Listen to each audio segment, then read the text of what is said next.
So guys, take a look at this. What is the difference between this set of abs and this set of abs? I mean, both individuals obviously have, reasonably developed physiques, at least in terms of muscle mass. Both individuals are lean, so you can technically say that they both do still have, six packs or abs. Yet visually speaking, there is definitely something different between these two. Or if you want to expand, you want to move away from the abs, what about like the overall midsection? What about the obliques, of an individual like this, where the waist is, this tiny little thing, like 28 inches, versus an individual like this, where obviously, once again, well-developed physique, plenty of muscle, very lean, but visually speaking, things are a little different. For another example, what about something like, your arms, the biceps, for example? Take this photo. This is from the 1970 Mr. Olympia with Arnold Schwarzenegger and Sergio Oliva. Now, both of these guys have incredible physiques. I mean, these are the top two bodybuilders on the face of the world. However, if you want to look at their arms, for example, both these guys are big, lean, lots of muscle mass, massive arms, yet visually speaking, they're shaped a little differently. And if you want to see a more pronounced example, what about something like, this versus this? Now, obviously there is a difference in size, but just take that out of your mind for a second. Just visually speaking, in terms of the overall shape, there's a bit of a discrepancy, to say the least. Want another example? Well, what about chest? I mean, something like this is going to look very different from something like this. Or if you're talking about calves, something like this is going to look dramatically different than something like this. And that, guys, is what I'm talking about in today's video. Potentially one of the most important concepts for you to understand about your physical development from a genetic standpoint. We are talking about muscle insertions. So guys, this is the third installment to my, my little mini video series on genetics. For those of you who haven't seen the previous two installments, number one, why not? They're awesome. Go check it out. I'll leave links in the description box below. But to summarize it really quickly, I'm doing a pretty much a 4 or 5 part mini series, just coming up with a way or a model of estimating how good your genetics are. And we're going to break it down, give it a score, and at the end of it, out of 100, a nice and simple something X number out of 100. That is the goal of this little mini video series. With the first episode, we covered just muscle mass, your ability to put on muscle mass, and how responsive your body is to training. The second video, we covered bone structure, so we're talking about your waist, your shoulder width, overall, like muscle aside, what does your bone structure allow your frame to look like? And today we're talking about, all right, we get it. Your bone structure is a little different, but that muscle, how does it actually sit and attach on that bone structure? Okay, quick little anatomy lesson, because most of you guys are probably wondering, that's great, but what the hell does insertions even mean? So when it comes to skeletal muscle mass, every muscle in your body is going to attach on your skeleton, on your bones, via tendons. Many of you guys have probably heard this before. It's a type of connective tissue. Ligaments attach bone to bone. Tendons attach muscle to bone. Yeah, makes sense? Simple? Good. So every muscle is going to attach onto your skeleton at 2 different points, the origin and the insertion. The origin is pretty much where your muscle attaches via a tendon onto your skeleton and it doesn't do any movement, whereas the insertion is where it attaches onto your skeleton and that's where the movement is being done. So for example, in the bicep curl, with your biceps, the origin is somewhere up at the top near your scapula and your insertion is on your forearm, specifically on your radius, and that is what's actually doing the movement when you're doing various bicep functions.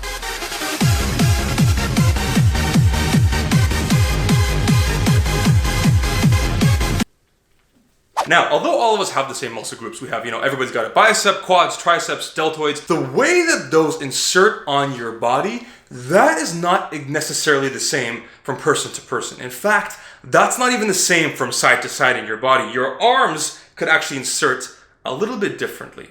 So when you have something called high or low insertions, this is actually going to change the shape of your muscle. You actually may end up with something called long or short muscle bellies. When an individual has high muscle insertions, this essentially means that when it comes to that specific muscle group, there is a longer tendon and a shorter muscle belly. Essentially, insertions and the actual muscle belly, like size or height or whatever, they're kind of like inversely proportional. When one is up, the other one's down, and vice versa. If you want to see a pretty drastic example of this, you can check out something like the biceps. When an individual has high insertions and therefore they have very small muscle bellies, they're going to have a lot of tendon, which doesn't actually have any size, and you're going to end up with this very small, like peaked, almost like baseball mountain looking biceps. Some people might enjoy that because it gives you more of a bicep peak, but at the same time, it doesn't necessarily look as good because it's almost like half the real estate on your arm isn't even there for your bicep. As opposed to something like this, where your bicep's essentially taking up almost like 90% of your arm, and because of that you can have just an overall larger muscle. This is an extremely important factor to take into consideration with your calves,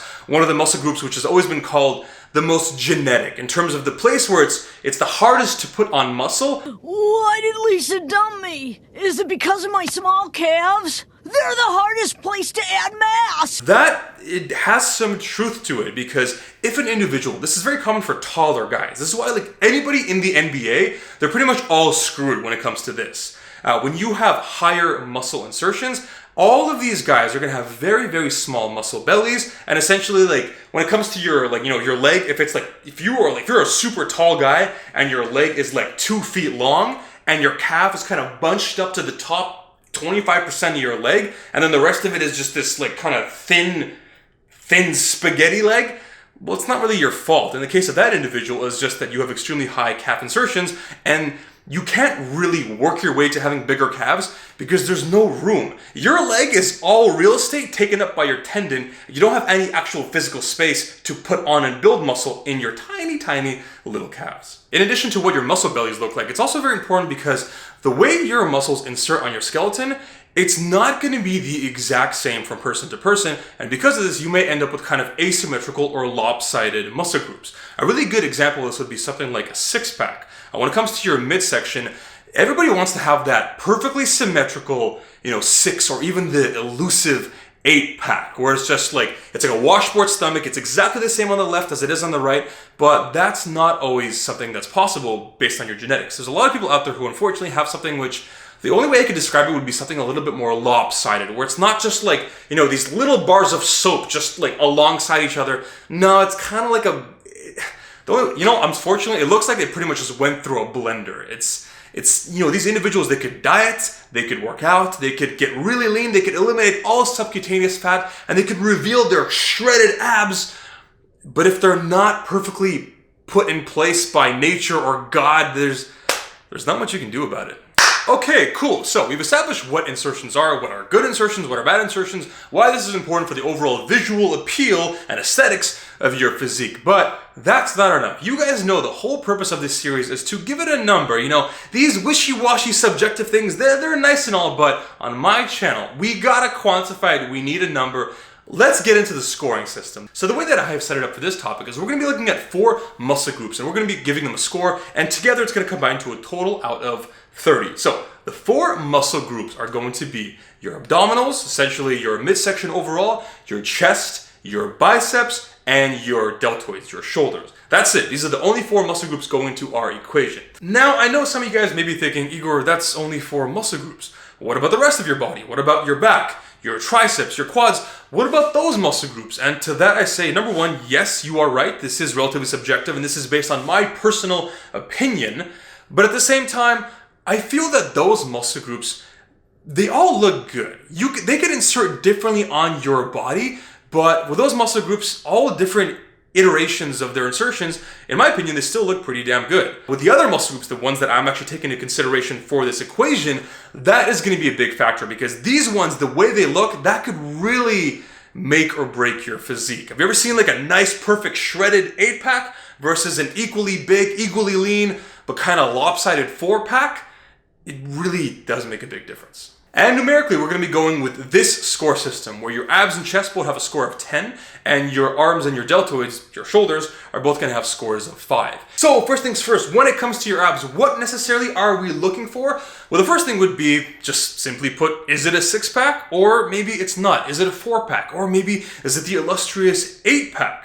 What a lot of people don't actually realize is that you can get your abs lean. You can get rid of subcutaneous fat through diet and exercise and cardio, and you can do all the crunches you want, but how your abs actually look in terms of their insertions, in terms of their symmetry, and in terms of whether you have a 4, 6, or 8-pack, that is up to your genetics, and there's nothing you can do about it. You can do 1,000 crunches every day for the rest of your life. You can diet down to 2% body fat, but if you have a 4-pack, you can't just magically train your way to a 6 or 8-pack. It's not gonna happen. If you want to see an example of this, check out Arnold Schwarzenegger, someone who I think we could all agree is one of the best bodybuilders of all time. So if he couldn't do it, nobody could do it. And this guy, despite having an incredible physique and being the best bodybuilder on the face of the planet, for 7 years, he still couldn't get a 6-pack. Arnold had a 4-pack. As you guys can tell in these multiple photos, he couldn't sit up his way to getting a 6 or 8-pack. And if he can do it, you guys can't do it either. And the other two options would be symmetry and oblique size. Symmetry being pretty much,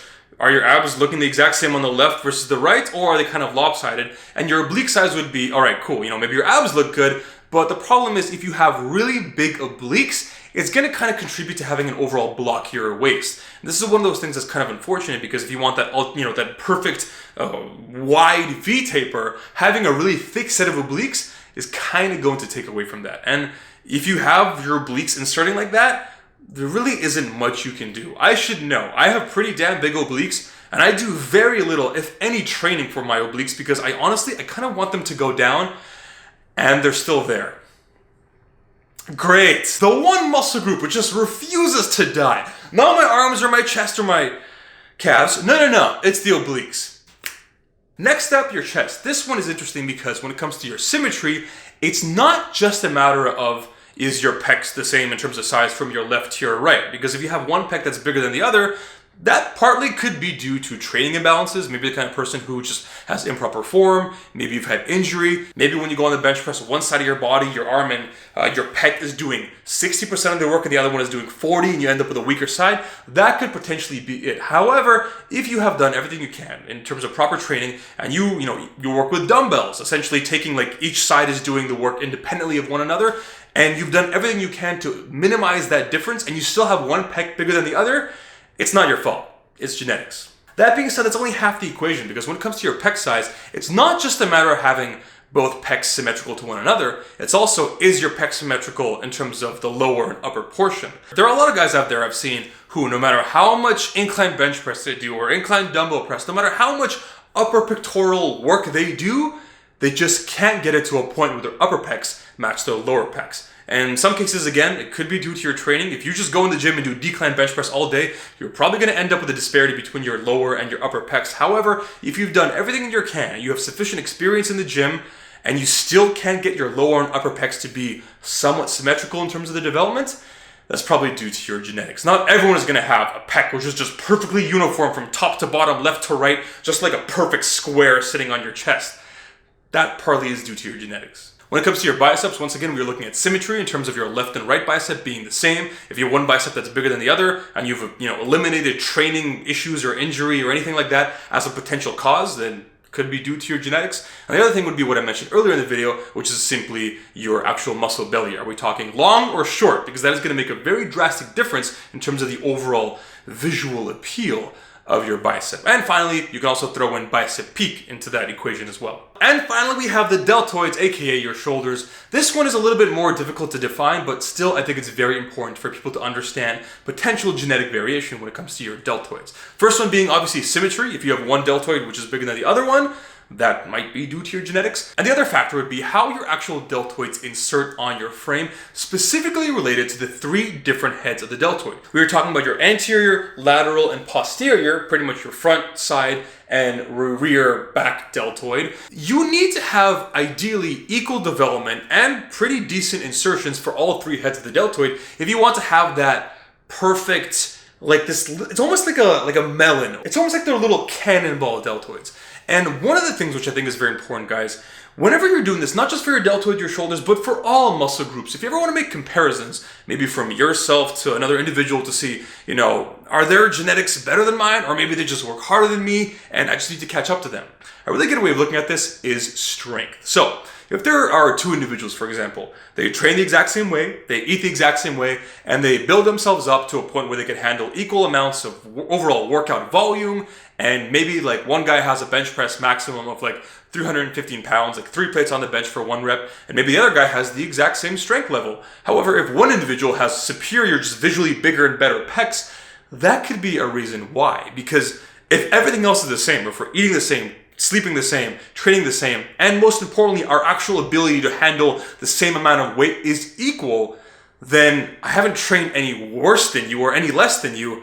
This is simply an example of an individual who may have superior or inferior genetics. And this is one thing you can do with the deltoid specifically. If you see an individual who's overhead pressing like 185 for like 10 reps or something, and you do something relatively similar, but that individual has superior genetics, then maybe you just kind of got screwed. Okay guys, the final thing I want to mention in this video, let's actually go through an example calculation. I've defined what insertions are, what are good insertions, I've defined the scoring system, but let's run through an example together. And I thought, why not, let's just use someone we've talked about multiple times in this video, Arnold Schwarzenegger. So, starting off with his abs, I mentioned earlier that he didn't necessarily have the best abs. They weren't bad, they weren't asymmetrical or lopsided, but he also didn't have like, a perfect 6 or 8 pack or something. They're relatively average, so I'm going to give Arnold Schwarzenegger a solid 5 out of 10. Not incredible, but not necessarily bad. For one thing, in his physique, he was average. Next up is chest, where this is the exact opposite. Arnold had, in my opinion, one of the best chests of all time. And I'm going to give this a perfect 10. It was well developed, it was symmetrical from top to bottom, left pec to right pec.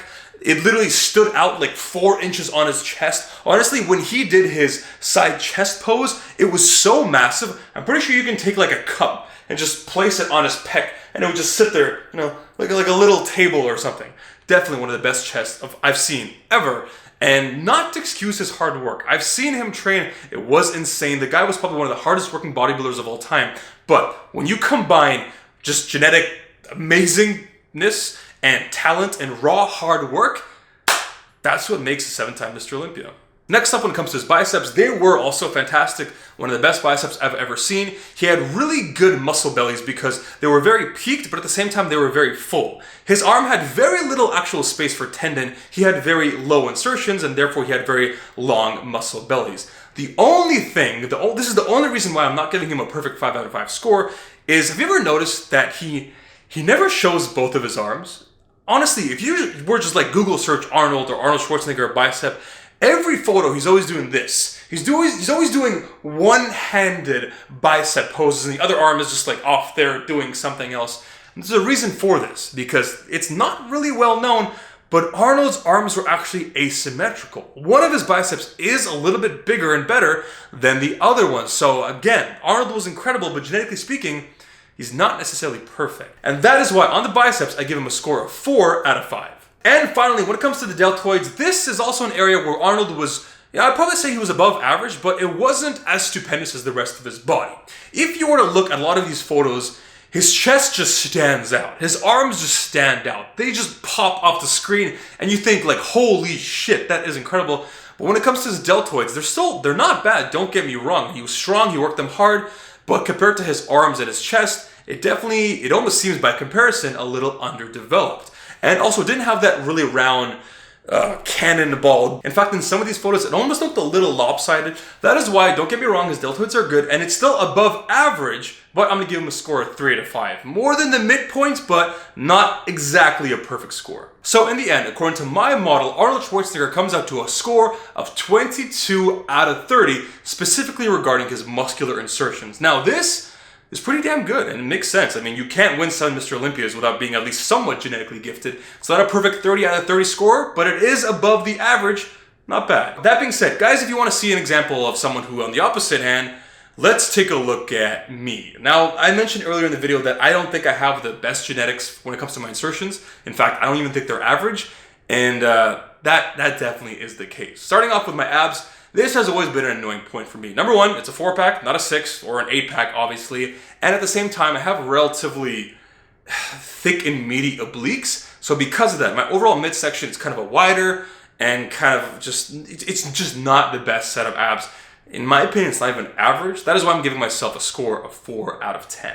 When it comes to the chest, it's a similar case, unfortunately. One thing which I haven't really talked about, and I kind of try to hide it, one of my pecs is actually bigger than the other. That's why lots of times I'll do side chest poses. Very rarely will I just stand there with my chest like fully showing, because you can kind of see that one pec technically is a little bit bigger than the other one. And on top of that, there are also issues in terms of the actual muscle shape. Instead of being a perfect square, it's kind of like this angular triangle thing. So once again, not terrible, but it is definitely not that perfectly even developed and symmetrical pecs that I've seen on someone like Arnold Schwarzenegger. So in this case, once again, 4 out of 10.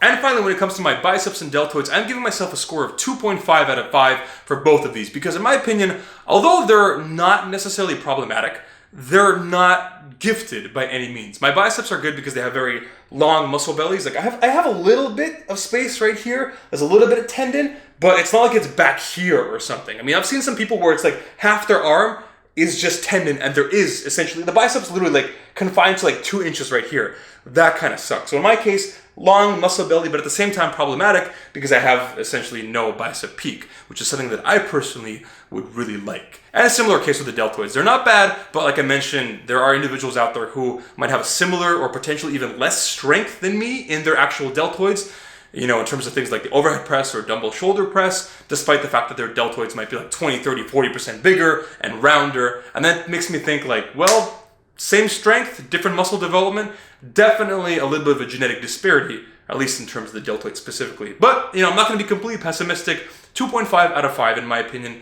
And again, guys, this is completely subjective. If you guys do this for the same guys that I'm doing in this video, or for me, you might get higher numbers, lower numbers. It really is up to the individual.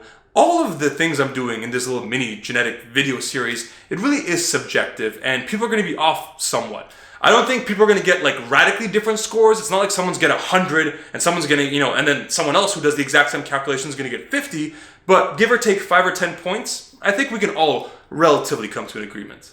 Okay guys, that's it. That is the end of the video. Sorry if it went very long, but as always, welcome to my channel. If you're new here, make sure to subscribe for more 3,000 hour long videos. Last thing I want to mention before we finish this video is we've just seen quantitatively that individuals are very different from a genetic standpoint. Not just talking about who's leaner or fatter or more shredded or who's got more muscle mass, this guy's got bigger this or bigger that. You know, taking muscle mass and body fat aside, just on your actual muscles in terms of their shape, how they insert on your skeletal frame, how they look visually, the shape-wise, it can be relatively different. And that is going to give people, you know, let's be honest, I wish we could all say everybody's beautiful and everybody, no, that's bullshit. Some physiques are going to be visually more appealing and more aesthetically pleasing than others. If you don't like that, get over it. But it is because of this that I implore you guys to be careful when making comparisons, and maybe don't make comparisons. Because if you compare yourself to someone out there, like in my case, we just came to a score of 13 for my insertions, my genetics, when it comes to my muscle shape. That's actually below average, 15 out of 30 being the average. Is it smart for me to go and compare my physique in terms of like, you know, where the muscles sit and how pretty they are to someone like Arnold Schwarzenegger with a score of 22? Probably not the best idea. But, you know, let's take someone who's not, you know, a 7-time Mr. Olympia championship bodybuilder. For example, if you want to take someone like Jeff Seid, former men's physique Mr. Olympia competitor, and someone who is probably bigger than me to say the least, but not massive. He's not 6'2" and 240 like Arnold. That being said, it's a similar concept because I've actually run through an example calculation. And this is based on my personal opinion. It's all subjective, but he came out to 24. So me being at 13, should I go and compare myself to someone like that on a genetic muscle insertion level? Probably not, unless I really want to make myself feel like crap. So that is what I implore you guys to do. If you're going to make comparisons, you need to make comparisons against someone who has a similar set of genetic limitations or genetic advantages as you. And the only other person out there who has the exact same genetic factors as you is you. That is why you should always compare yourself, in my opinion, to yourself in a week from now, in a month from now, in a year from now, in 10 years, in a decade from now. I don't care. That is the only way you know that it's going to be a truly fair competition, and you know 100% that if you don't get the results you need and you want, then maybe it's because of your training, because of your nutrition. It's not because, oh, that guy has better bicep insertions, or that guy has, you know, he's got an 8-pack and I've got a 4-pack, and oh, it's you know, it sucks, it's not fair, and I can't just use crunches to get there. But if you are not building the physique you want, and you want to be somewhere in a year now or 10 years from now, it's your job to get there. And if you don't get there, you have no one to blame but yourself. It's not your genetics, it's you. Okay guys, that's it. That is the end of the video. Thank you so much for watching. I appreciate each and every one of you. We are 3 variables down. We have 1 more to go. The Vitruvian model of genetics is nearly complete, and I can't wait to finish this off. But until then, I'm going to keep this suspense, keep this anticipation going.